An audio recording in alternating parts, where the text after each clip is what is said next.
The auditorium was alive with chatter, the kind you hear at a high school reunion where old friends reconnect after decades.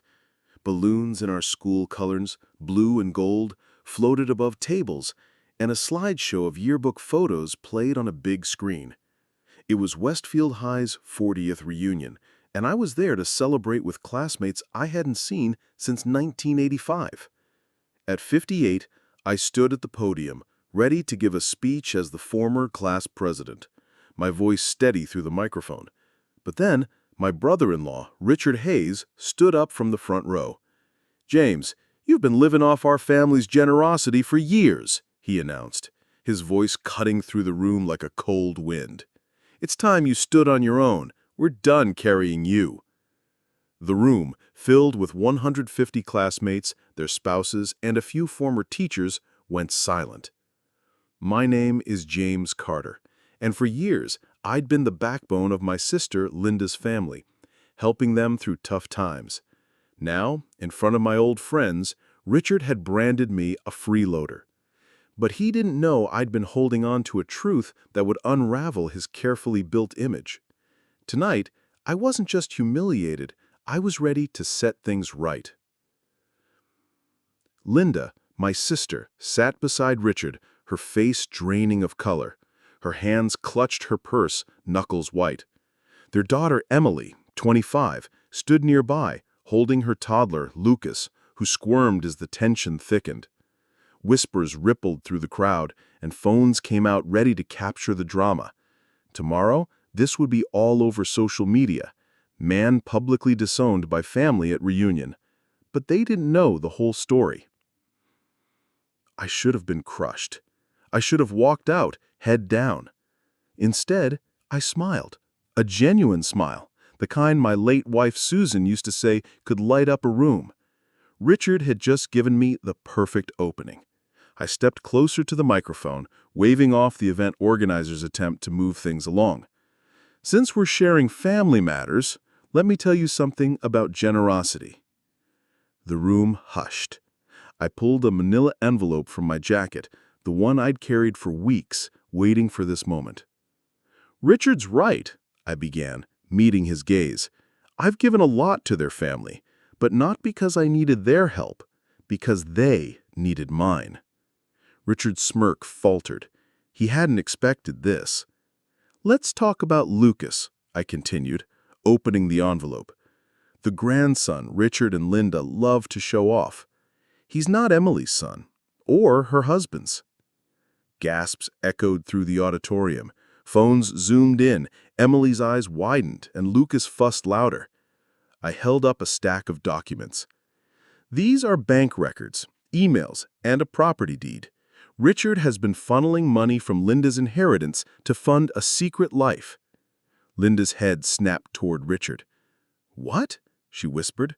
I kept going. "Lucas is the son of Richard's business partner, Clara Thompson. Richard's been supporting her household for years, claiming it's for business expenses." I pulled out a final paper. "A paternity test confirms it. Lucas is Richard's son, not his grandson." Emily stumbled back, clutching Lucas. "Dad, is this true?" she demanded. Richard's face turned red, his voice rising.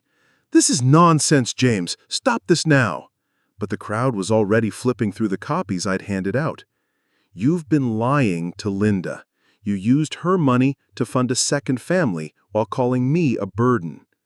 Clara, who was in the back row, bolted for the exit, her heels clicking. "And Clara," I called after her, "next time, don't leave your emails open on Richard's laptop." The auditorium doors slammed shut. Linda stood, tears streaming.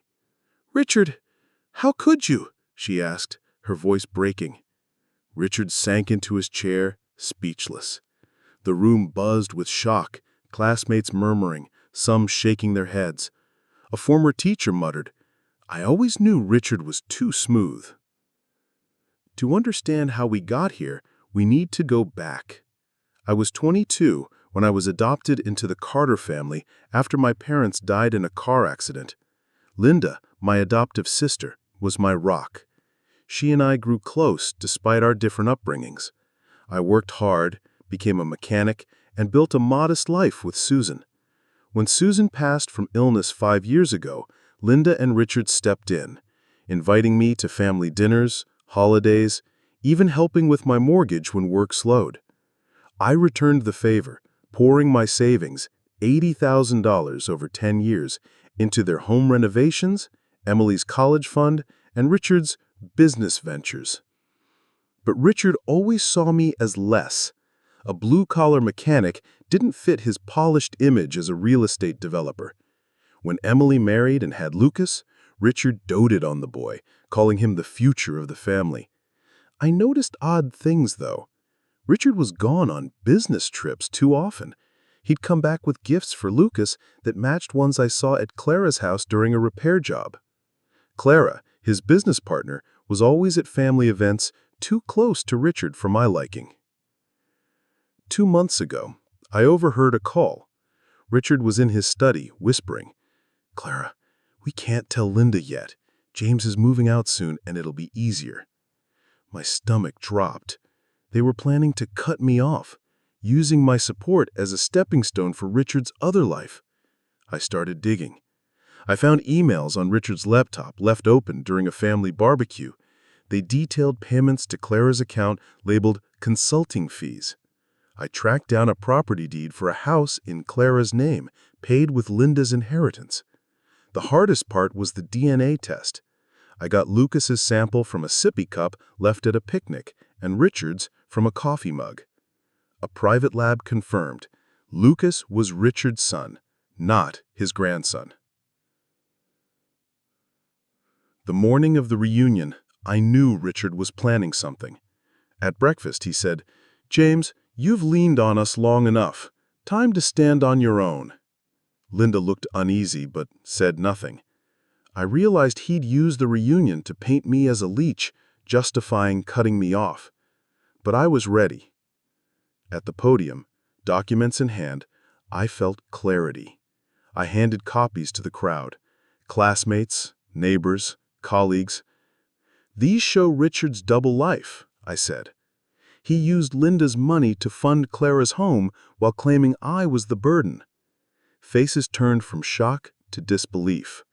A classmate whispered, "Linda deserves better." Linda left the room, her shoulders shaking. 3 months later, Linda filed for divorce. Clara and Lucas vanished from town, and Richard's business took a hit as clients pulled out after the story spread. I used my savings to start a small auto shop, something I dreamed of for years. Linda visited often, and we'd talk over coffee, rebuilding our bond.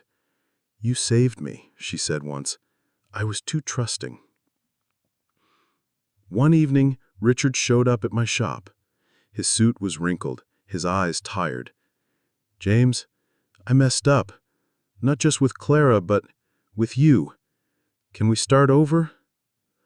I paused, thinking of Susan's words about forgiveness being a gift to yourself. "I forgive you," I said, "but for me, not you." Letting go of the hurt freed me to move forward. Now at 60, I've found my place. My shop thrives, and my employees are like family. Linda and I are closer than ever. Richard sends occasional emails, but I keep my distance. Family isn't about who owes you. It's about who stands by you. I choose those who choose me. If this story of truth and new beginnings resonates, subscribe to Moment of Truth for more tales where honesty prevails. Sometimes the hardest moments lead to the greatest freedom. Disclaimer: this story is fictional and created for entertainment. Any resemblance to real people or events is coincidental.